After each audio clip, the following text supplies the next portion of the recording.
Good morning. It is 7:30 on Saturday morning. Just finished a little workout. Something I've been thinking about for a little while, and is kind of being a little transparent, and being true to everybody about struggles and things that everybody deals with. And the reality of it is that each and every single one of us has a story. Our life is a story. And some people like their story. Some people, are proud of it. And some people have parts of their life that, frankly, they're, embarrassed about and don't want to talk about. And sometimes it can be those parts of your story that have the most impact on somebody's life. So I'm going to make this as quick as possible.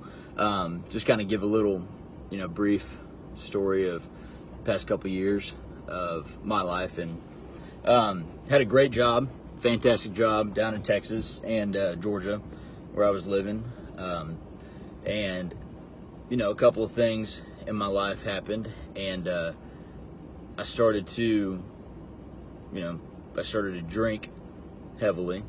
And if you know me, you know that I was always that person that if you wanted to go out and get a beer, you give me a call and we'll go out and get a beer. And, but it turned into, one beer turned into 2 beers, turned into, 5, 6 beers, by myself, sitting in my apartment. And before I knew it, as much as I hate to admit it, I became a functioning alcoholic, and that's what I was. And I was like that for a few years, and I know I've had multiple people express their concerns and worries about me, and which is greatly appreciated. I love that. And looking back on my life, I can see so clear what they were seeing, looking in from the outside. So I got into drinking heavily and started gambling for fun, which, well, guess what, that turns into another addiction, because you get a little rush, you might win some money, and next thing you know, you're like, well, I'll just try it again. And so one addiction turns into another addiction, and before I know it, my life was just horrible. I hated it, and it was only my doing, my choices and my decisions that led me down that road. Nobody else except mine. And so for a few years, it was stressful. It was depressing, honestly, very depressing. And the more depressed I felt, the more I decided, well, I could probably try to drown that in alcohol or something else that was going to try to fill this void in my heart, in my soul, that I could not fill. No matter what I tried, I could not fill it. And finally got to the point where by myself, I just broke down. I did. I just completely broke down, and I was done. I was tired. I was tired of running from everything. I was tired of trying to fill this void in my life. I was tired of trying to just do what I was doing. It was tiring. It was not fun at all. And by myself, I broke down, and I gave my life to the Lord, and I said, Lord, I can't do this on my own, period. I can't.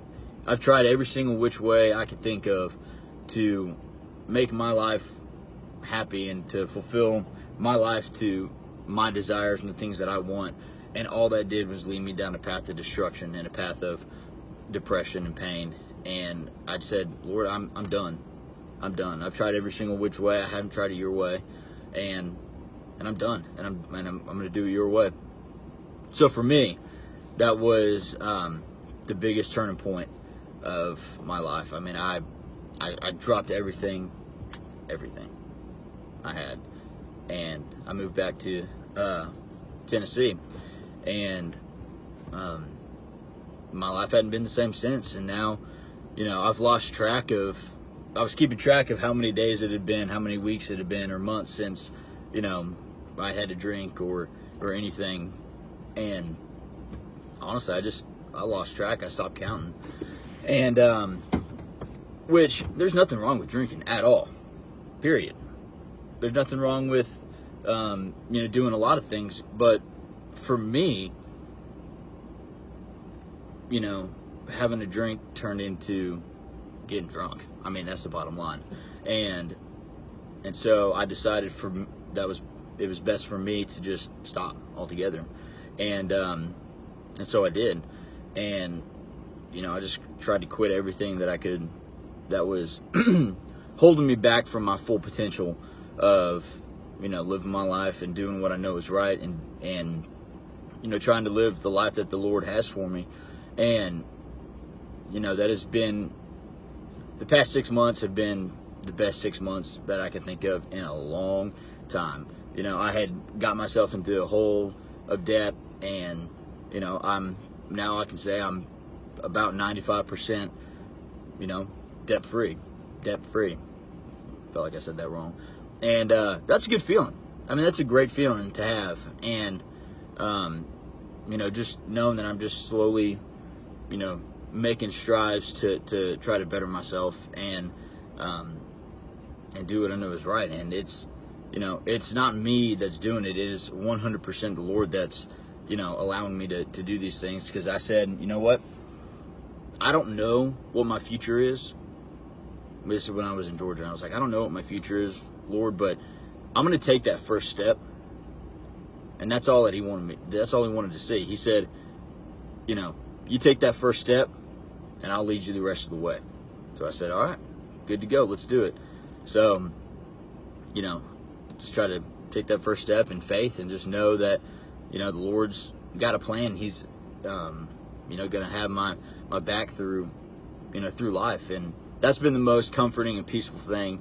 And that hole that I tried to fill with everything else under the sun is filled with the Lord.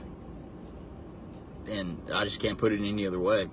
And, I know there's a lot of people out there that, struggle with addiction issues, depression, things of that sort. And it's nothing to be ashamed of, period.